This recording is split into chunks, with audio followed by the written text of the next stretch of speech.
Hello.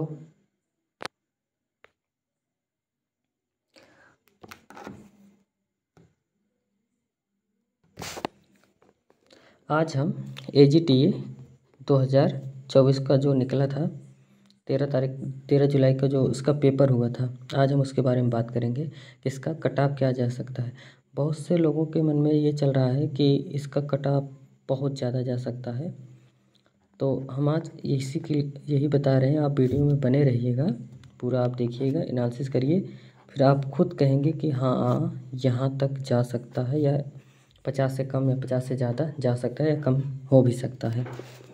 तो हम देखते हैं, अगर पूरा जो हमारा पेपर हुआ था 13 जुलाई को,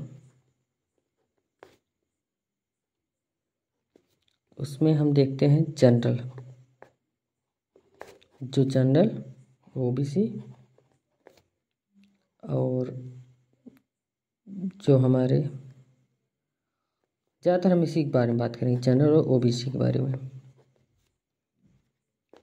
बाकी तो सबका होता है, लेडीज़ का अलग रहेगा और SC/ST का अलग रहेगा, और जो डिसेबिलिटी वाले उनका अलग रहेगा। लेकिन अभी ज़्यादा कन्फ्यूजन रहता है जनरल और OBC का। और जैसे OBC और जनरल का डिसाइड हो जाता है, सेम जस्ट उसके नीचे ही रहता है SC/ST का।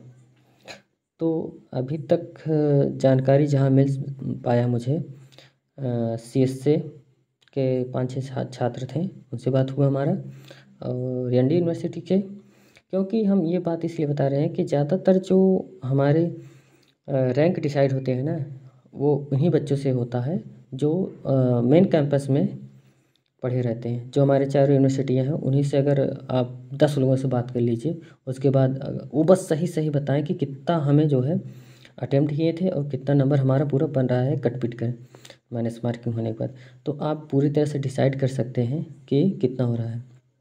तो हम जहाँ तक बात किए हैं अभी तक, तो ऐसा ज़्यादातर लोगों को देख रहे हैं कि 47 टू 52 यही तक जा रहा है। तो अनुमान है हमारा ये जो है 46 टू 50। अब ऐसा क्यों कह रहे हैं? क्योंकि ज़्यादातर लोग जो है इसी के अंदर हैं। तो अगर देखा जाए कि 50 से ज़्यादा अगर हम कह रहे हैं ना, 50 से ज़्यादा पाने वाले को, 50 से ज़्यादा अगर पाने वाली की बात करें ना, ज़्यादा से ज़्यादा इसमें 300 लोग हैं। बहुत अगर ज़्यादा जाएगा, 300 लोग से ज़्यादा है भी नहीं। लेकिन अगर 47 टू 50 देखें, इसमें कम से कम 800 बच्चे हैं। कम से कम 800 बच्चे मिल जाएंगे। प्लस माइनस जो है 50 कर सकते हैं, प्लस इसमें 50 या प्लस इसमें 50।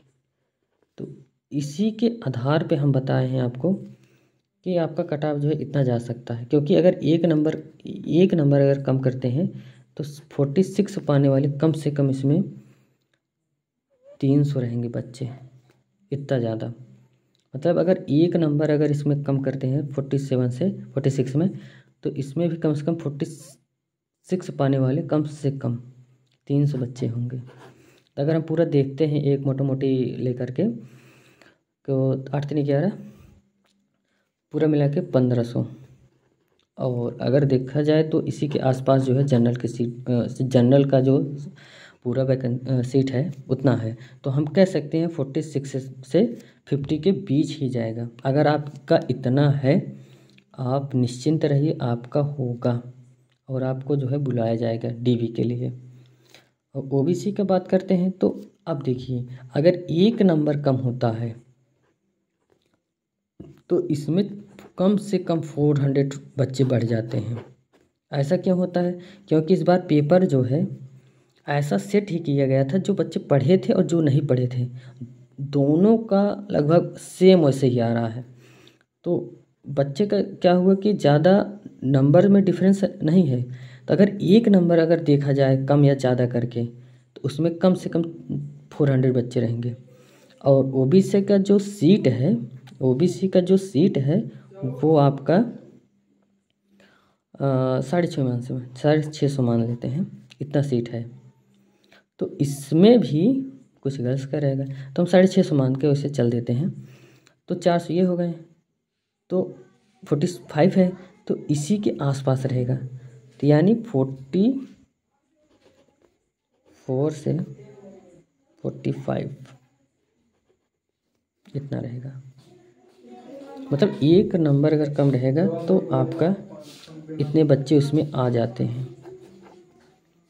तो सेम ऐसे चलता है। तो हम इसीलिए कह रहे हैं कि आपका 46 या इससे ऊपर है तो आपका जनरल में हो जाएगा। अगर 44 या 45 है, क्योंकि जनरल और ओबीसी का दोनों का सेम ही लगभग चलेगा, और सेम ऐसे रहेगा आपका यूआर का लगभग, क्योंकि ज़्यादातर जनरल इसी में चले जाएंगे और कुछ जो बचेंगे तो उनका इसमें हो जाएगा जो यूआर कैंडिडेट हैं। तो इसका भी कम जा सकता है 43 के आसपास। और आपका एससी और एसटी का कुछ भी ऐसे कर सकते हैं कि एससी एसटी क्या रहता है, काफ़ी ज़्यादा कम जाएगा, क्योंकि इस बार क्वेश्चन बहुत ज़्यादा डिफ़िकल्ट थे और तो काफ़ी ज़्यादा कम रहेगा। इसका 300 के 30 के आसपास रहेगा। तो हमें लगता है कि आपको, अगर आप इसके अंडर आ रहे हैं, आपको निश्चित ही बेफिक्र रहना चाहिए, एकदम बेफिक्र होकर।